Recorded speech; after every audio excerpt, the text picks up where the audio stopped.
Hello, and welcome to NAMI Delaware's limited time video series, Going Behind the Mask. Today we have a very special guest and close friend of NAMI Delaware, Dr. Ericka Goodwin.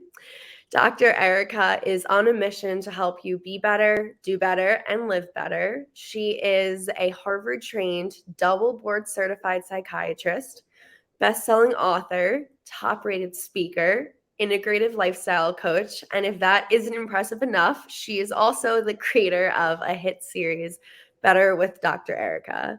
She also happened to be our 2020 keynote speaker for our Inspiring Hope conference, and we loved her so much that we had her back this year to talk about protecting your mental health in the midst of racial injustice. So today we're going to talk a little bit about doing better and being better in the new year, some practical tips and strategies to use in your everyday life, and just kind of about going into the new year. So let's get started. Thank you so much, Dr. Ericka, for being here with us. Oh, it's such an honor. NAMI Delaware is my favorite, but I probably shouldn't have said that out loud. We are honored. So I guess let's just get right into it. One of your signature talks that you have is called Be Better, Do Better, and Live Better. And I think this is a great topic to talk about heading into the new year. I know my personal goals for 2022, and, every year is basically, to be a better person, focus on my mental health more, do more in the community, and just overall living better. So let's start with, I guess, just simply being the best version of ourselves. How can we achieve this? What practical strategies would you give us to actually make this happen in the new year? Well, thank you so much for having me again. The first thing I would say is the first place to start is to give yourself some grace, because usually our biggest critics are ourselves. And especially with everything that has been going on over the last 2 years, that it's not uncommon that everything didn't go quite the way you wanted it to. So I think the first thing is giving yourself some grace and not just beating yourself up for the things that didn't go the way you planned, especially over this time of increasing racial injustice and the pandemic and just the pressures of adulting. So the first thing is just give yourself some grace, cut yourself some slack. Each day is a new opportunity. So not to just so hard focus on everything that just didn't go well, and do your best to give yourself a new slate. I love that you mentioned the idea of starting to start having a vision. I think it's important to, even if it's like that old saying that, if you aim for the stars and you miss, you still, or was it you aim for the sun and you miss, you still hit the I think it's stars? aim for the moon, you miss, you land among the stars. I as you see, I remixed it. But but I think it's easier to get someplace if you have a vision, because Mhm. the other thing is then you can set up some practical steps or goals or skills you need to attain to hit your ultimate goal. I Yeah. think the next thing is to focus on the little steps in between and to celebrate all of the small wins instead of holding out until the end, because sometimes it takes a while to get there. And just like a little kid that's playing little league, everyone does well when there's some cheering behind them. Mhm. So one of the biggest cheerleaders you actually have is yourself. So I'm a big fan of breaking things down into smaller steps, and then also coming up with ways to give yourself accountability on those. Mhm. I think those are some potential places to start, but I'm sure we'll talk about more. No, that's great. I think a lot of people, and myself included, I know I've definitely done this in the past. When we go into the new year and set these goals for ourselves, we often forget to how can we actually make these attainable goals? What steps will we actually do to get to that goal? So I think that's great, having that vision. And I like what you said about, celebrating the small victories. I think a lot of times, and I don't know if it's just our culture or something, but we forget to celebrate the small victories. You only think it's worth sharing if they're these big, huge things in life. But I think especially with mental health too, if you're really struggling, the small victories, just getting out of bed one day or something like that, are really worth celebrating.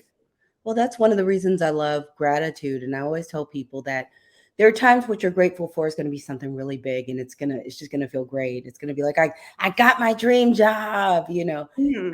I found the love of my life, I got that purse I've been wanting forever. And there are times where your gratitude is gonna have a low bar, and it's gonna be, I woke up. Yeah. Simply, I I think woke up. As you said, I got out of bed. I have a place to sleep. I have food mhm. to eat. And sometimes the bar is lower like that, but I do think there's something powerful about using gratitude as a tool to harness positive energy. Yeah, I love that. Are you a fan of those like gratitude journals? Like, do you believe that writing down things you're grateful for each day is a good practice? Like, if one of your goals is to be more grateful each day, what little steps would you say to take to actually make that a reality? I love gratitude journals. I also want to remind people out there that sometimes it doesn't have to have quite as much structure. Like sometimes people have gratitude journals and it specifically says gratitude. There are other times where you may have just a journal with lines, or like they even have gratitude built into quite a few planners. And like the one I'm currently using now, it has in the morning 3 things for you're grateful for in the morning, and then 3 things you're grateful for in the evening. But I do think there's something powerful about writing it down. Some of writing it down, I think, is the intentionality behind it, that sometimes you'll be a little bit more intentional. And then the other thing is, if you start having a rough day, you can always look back at it, versus when you're just saying it. Even though I do think there still is power if you're thinking, you sit and you're having quiet time and you think about what you're grateful for. I think that still has power, but I do think there is something useful about writing it down, and the power it takes when you harness your intention to actually write it. That's great. Yeah. I like the idea of, in the morning and nighttime and kind of having those like wrap up your day reflecting. It's great. um, so I guess onto like the next topic. So doing better was another thing that you had talked about, and being, like the best version of yourself. Can you kind of go into what that is? Is that obviously it's not like you have to change the world, but what little things can you do better just to make yourself the best possible version of yourself? Well, I love you brought that point out, because the best version of ourselves, everyone's not going to necessarily be Oprah. You're not Mhm. necessarily going to feel like you can palpably feel how you change the entire world. And that there are ways that a lot of us may make the world a better place, one person at a time. A simple example would be, a lot of people can remember their school janitor. Mhm. And usually that person was someone that was pleasant. You'd see them, they'd smile. And when we think about just setting up how spaces are, that sometimes the unsung heroes everywhere are actually janitorial staff, because they set the blueprint of what you can do, because they give you a clean, safe space to move in. Mhm. So I think that is huge, but there are a couple of really foundational places that I think are extremely high yield. One of the things I also deal with a lot is the better seven, these 7 essential areas to create that better life for yourself. So the first thing is just, because when we look at a couple of them are just really easy to do, and to me sometimes you can get major change from simple things. I'm a fan of simplicity. Is Mhm. that one of my favorites is structure. And that really just looks at having structure in your day, which gets so important, especially if you're watching and you're an adult. Adulting is all of the things. And the great thing about looking at structure is it's really looking at how you're scheduling and planning your day. Is that if you structure your day and there's actually true structure in it, you can make sure you insert all those things you need to take care of for yourself, be it your quiet time, your self-care time, your movement, preparation time for healthy eating, because we know healthy eating, unless you have everything delivered, that there is some prep time to cook and Mhm. make it, to shop, quality time connecting with your family or friends, planning things so you can actually get to bed at a regular time. And when you do that, then there's time initially built in for these things versus what ends up happening so easily. And this has happened for me. It probably has happened for you also, is that you have all these things to do and you get so busy and you're just doing them all. And the last things you do are the ones that are for yourself. So you may not have worked it Yes. out. You may end up grabbing something random from a food machine or the cafeteria at work, grabbing something on the way home to eat that was not healthy, staying up late, and everything that was you was last. so, Uh-huh. Yeah, I so think it's for most people. Unfortunately, that tends yes. to be how it is. And that's why that structure is so important, because the other thing that it kind of will supercharge your day and a lot of times put you on a path to more success and more completion is these morning and evening rituals. Mhm. They book in your day with a structure that sometimes you just can't really replace. So to me, structure is a place where you can get a lot of high yield relatively simply, and it also helps increase your capacity and minimize some of that overwhelm when you feel like you have everything to do and just no time. And I think the other place where you get a lot of high yield is one of them is support. Mhm. And that's a couple of different things. On one hand, support can be things that you can outsource, so there are things you don't have to do, because I know many of you out there think about how much it takes, how much time it takes to actually clean your house and to do laundry, Yes. just the amount of time it takes to do it. And then think about, if you have some financial resources, and a lot of times I think people are taught that people having people clean your house and those kinds of things are only things rich people do. And you start looking, you realize it really doesn't cost that awful much. But the amount of time you get back, if even if someone comes in once a month and does all the big stuff and then you're just straightening in between, or if you Yeah. do wash, dry, fold, and send your laundry out, and then you're not spending all of this time doing laundry, especially for all of you out there that have more than a 1 or 2 person household, laundry can just take over your entire life. And so one part is getting support as far as outsourcing things, so it takes things off of your plate so that you can add back things that feel more meaningful, like time with your family, time with your friends, quiet time, time with yourself. Yeah, That's support, not I think. yeah, with all this other stuff. The next is just that support from interpersonal relationships like friends and family being able to support you in good times, bad times, and medium times. And the other way of support is sometimes you need some professional assistance.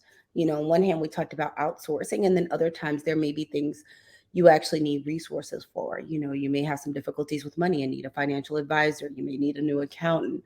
It may be a situation where fitness is a struggle for you and you need a personal trainer, or you need a wellness coach, or you need a life coach, or you need a Mhm. mindset coach, or at the higher level, if you're just feeling overwhelmed and stressed. And I'm a huge fan of not making mental health self-help, is sometimes it's helpful to actually have a trained licensed mental health professional on your team. And I think support just helps make everything run better. And I know, there is such a stigma with, mental health, getting mental health help from a professional. But I think there is also this kind of stigma around just getting help in general. I think a lot of people just have this mindset of, oh, I can do it Mhm. myself, or, I'm weak if I need any kind of Right. support. Even like you were saying, like personal trainer, like there are so many people who even think that might make them weak. And I love what you were saying with, in every lifestyle way possible, just getting that help and support that you need, because then it does open the doors for you to take more time on yourself with your family. And that is, those are the things that are really important in life. And I know that that's a big thing, I think, since the pandemic that has taught me. And that's definitely a goal going into the new year, is taking more time, and not just taking more time, but being present with my family and friends. How you were saying, I feel like we all think of so many things we have to do. So we're with our friends and we're like, oh, well, I can only stay for an hour because I have so much to do. And then you're not even really present being with your friends and family. Something that I do that has started to help me a lot is in the beginning of the week, I actually make a list of like must do's and then Yeah. to do's. And, I make sure that I schedule in time the must do's. But then all the little to do stuff, I realize are little things that if they don't get done this week, they can get done next week. And I think just starting the week off, knowing what has to get done, and then letting yourself know, okay, don't sweat the small stuff has really helped me. Oh, and I love that. You brought out a huge point is the other thing, and I'm going to raise my hand and say I'm very guilty of this. Because I used to do these to-do lists and it looked like Santa's list. It Uh-huh. was so long. And one of the things I advise people at this point now is, especially when you're doing your daily list, because I'm a lister, so I So am have I. people out there that are listers, is you pick the 3 to 5 must do's, those 3 to 5 things that you Mhm. have to get done. And don't put everything else on the list, because if you're like me, I will start swimming in the bottom of the list. Or I'll start swimming in things that aren't even on the list, and then the priority things are still there. And start there, and then if any of those you get off is a win, but then you're not also setting yourself up for failure, because oftentimes if you don't finish your list, you feel like you failed. Well, if it's a Mhm. shorter list and it's the things that mean the most that are going to move the dial for you, not only do you have a higher probability of getting it done, as then you'll get done the things you really need to get done.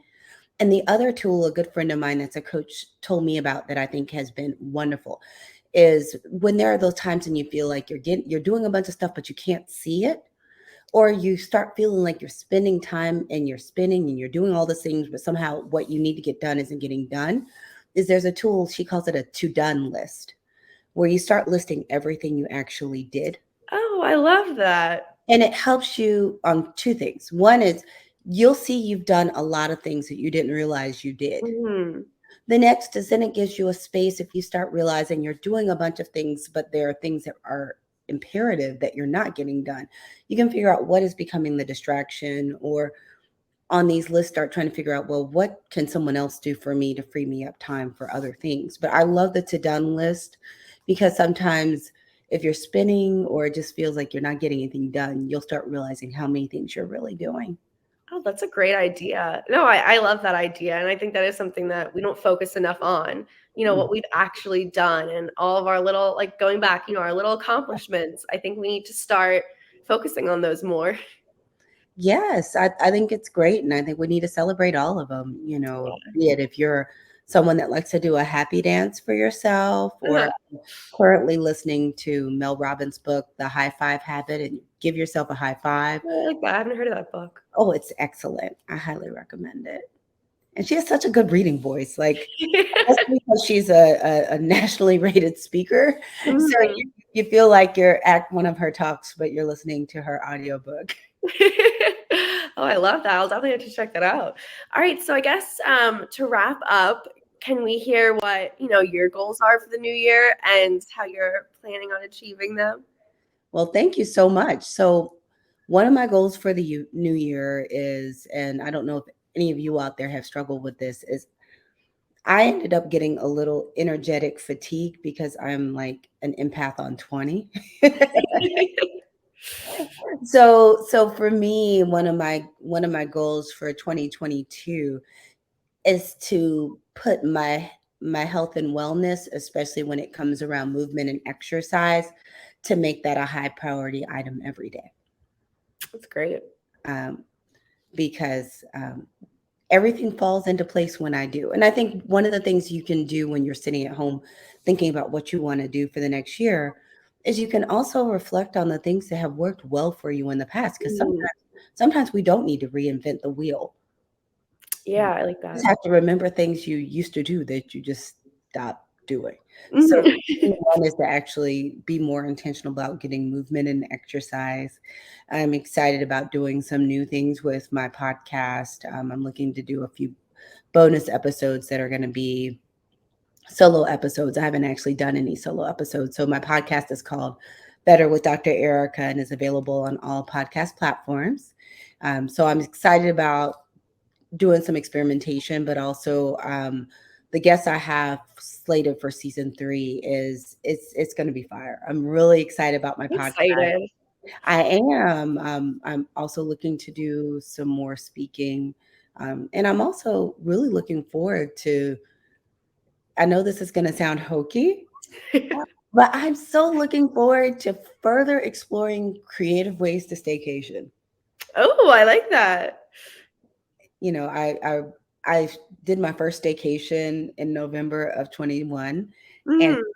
it was glorious. So I'm looking forward to further perfecting the art of the staycation and just looking to grow my telepsychiatry practice and do some more speaking, because at the end of the day my goal is to put you back into your life and to reach as many people as I can. Well, you are amazing. Thank you so much for being on here. Thank you. I seriously can't thank you enough. I love always talking to you. Do you want to share? And you shared your podcast. Do you want to share where else people can find you?